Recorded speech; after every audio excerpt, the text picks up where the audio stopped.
Selamat datang di program Football ISPI, bahas isu sepak bola dalam dan luar negeri. Balik lagi bareng gue Guntur Widianto yang kali ini gue mau bahas hasil UCL yang baru aja selesai beberapa jam yang lalu nih. Antara tim kebanggaan gue, tim kesayangan gue Inter Milan yang kali ini harus menerima pelajaran sangat-sangat berharga dari tim Paris Saint-Germain. Nah, seperti biasa, sebelum gue mulai ulasan, buat lo yang baru mengunjungi channel atau akun YouTube gue, silahkan di-subscribe dan jangan lupa diaktifin tombol notifikasinya. Oke, jadi, aduh, gimana ya, gue sebenarnya balas banget nih bikin konten ini, tapi is okay lah, gue harus profesional ya. Sebagai, apa namanya, YouTuber harus profesional, tapi ya ini betul-betul pelajaran berharga banget buat Inter Milan. Buat Interisti tentu sangat-sangat menyakitkan.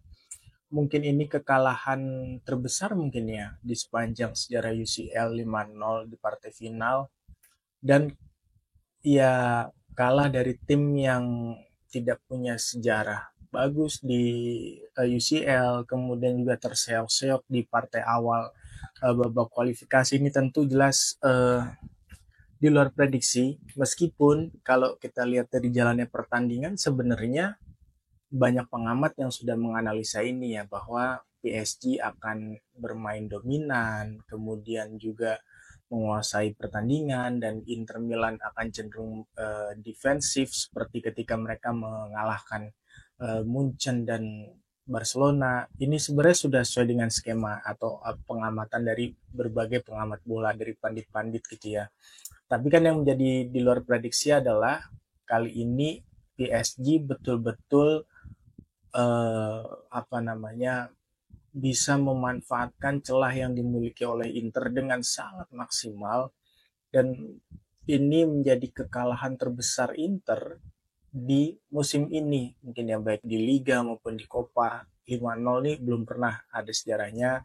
Di musim ini gue nonton Inter, gue ikutin terus, tidak pernah kalah sebesar ini. Jadi betul-betul PSG bisa memanfaatkan kelemahan Inter dengan sangat-sangat baik. Nah, paling enggak gue udah merangkum nih ya buat lo semua. Ada 5 faktor yang menurut gue bisa menjadi penyebab kenapa PSG begitu mendominasi di partai final hari ini. Jadi yang pertama yang bisa gue bilang adalah PSG itu kali ini mainnya high pressing banget. Ini khasnya mereka sebenarnya ya. Dan mereka tahu, Luis Enrique pasti tahu bahwa Inter itu punya khas, mereka selalu melakukan build up dari belakang. Jadi polanya selalu sama. Sommer umpan ke backnya mantul ke Martinez, Martinez balik lagi ke Barella atau ke Hakan atau ke Mkhitaryan, kemudian masuk ke sektor flanknya mereka, ke Dumfries atau ke Di Marco. Nah, eh, pemain-pemain PSG bisa membaca itu, Luis Enrique juga bisa membaca itu, sehingga kelihatan banget ketika misalnya Sommer, bahkan ketika Sommer pegang bola pun itu nggak dibiarin sama pemain-pemain PSG, dikejar sama pemain mereka, sehingga Sommer mengalami kesulitan untuk kasih umpan ke depan langsung direct ke Thuram biasanya, atau langsung misalnya ke lini pertahanannya, ke Bastoni uh, atau ke Pavard gitu ya. Itu Sommer betul-betul kesulitan di pertandingan kali ini. Jadi memang uh, high pressing ini menjadi kunci sehingga mematikan build up serangan dari Inter itu sendiri. Itu yang pertama. Kemudian yang kedua yang gue amati adalah lini tengah Inter ini benar-benar tidak terlihat ya selama 90 menit, sama sekali nggak kelihatan. Dan PSG memang kelihatan ya, trionya PSG, trio tengahnya PSG yang dipimpin oleh Vitinha di situ itu benar-benar bisa mengunci pergerakan dari Barella, kemudian dari Mkhitaryan dan juga Hakan Calhanoglu. Jadi betul-betul tidak kelihatan.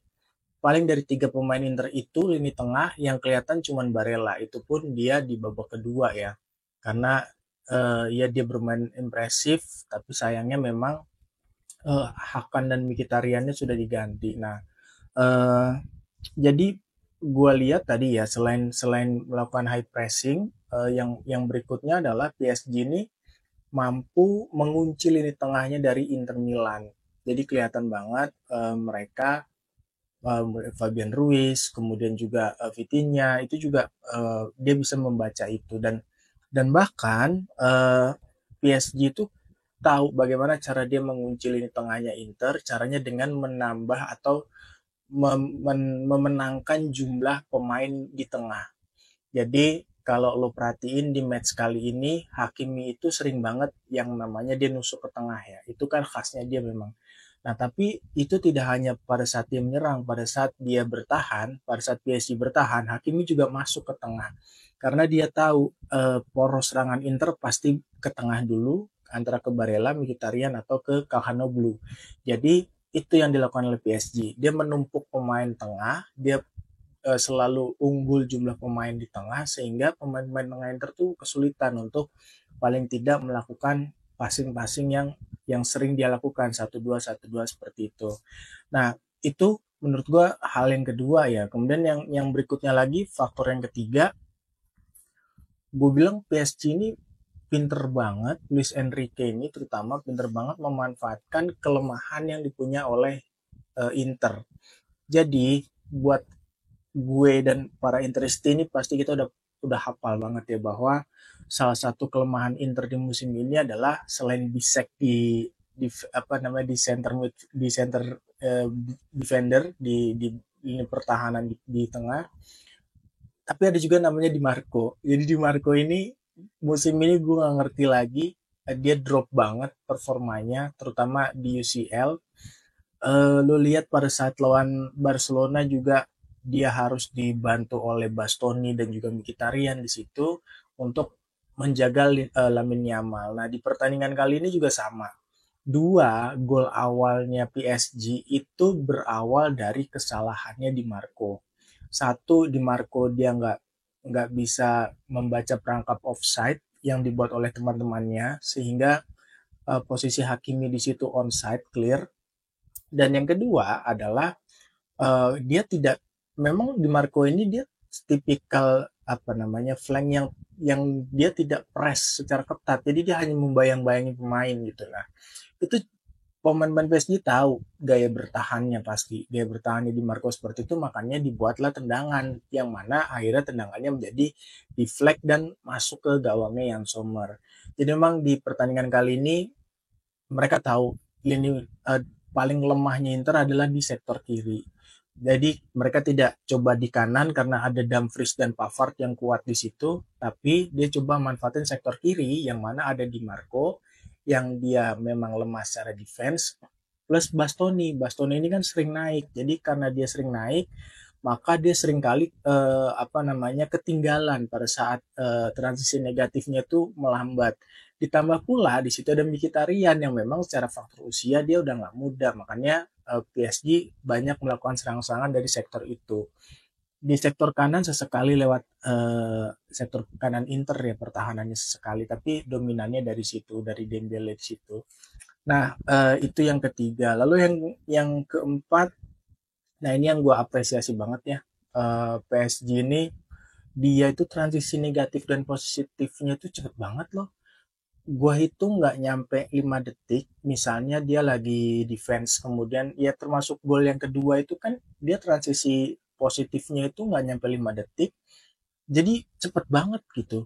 Begitu pula pada saat dia kehilangan bola, kemudian melakukan transisi negatif, itu juga nggak nyampe 5 detik. Nah ini kan yang juga diapresiasi oleh Coach Justin ya, waktu itu gue nonton di Offside Duo kalau nggak salah, itu dia juga kayak gitu. Jadi dia bilang transisi negatif positif ini cepet banget. Nah, di pertandingan kali ini gue juga ngeliat hal yang sama bahwa transisi negatif maupun positifnya PSG ini cepat. Jadi dan itu kan kelihatannya di 3 gol terakhir itu ya itu berawal dari transisi positifnya mereka yang secepat itu memang. Nah, yang terakhir gue bilang ya dari semuanya itu tentu yang paling berhak diapresiasi adalah kecerdasan dari Luis Enrique itu sendiri sih, gue bilang. Kita tahu PSG ini 2 musim berturut-turut ini kehilangan banyak bintang besar. Ya kita mention aja ada Lionel Messi, kemudian Ramos, kemudian Neymar, dan tahun kemarin dia kehilangan Mbappe. Tapi di tangan Luis Enrique, PSG musim ini benar-benar mengerikan. Pemain-pemainnya secara rataan umur baru 23 sampai 24 tahun, masih sangat muda. Dia beli pemain-pemain yang tidak banyak orang tahu.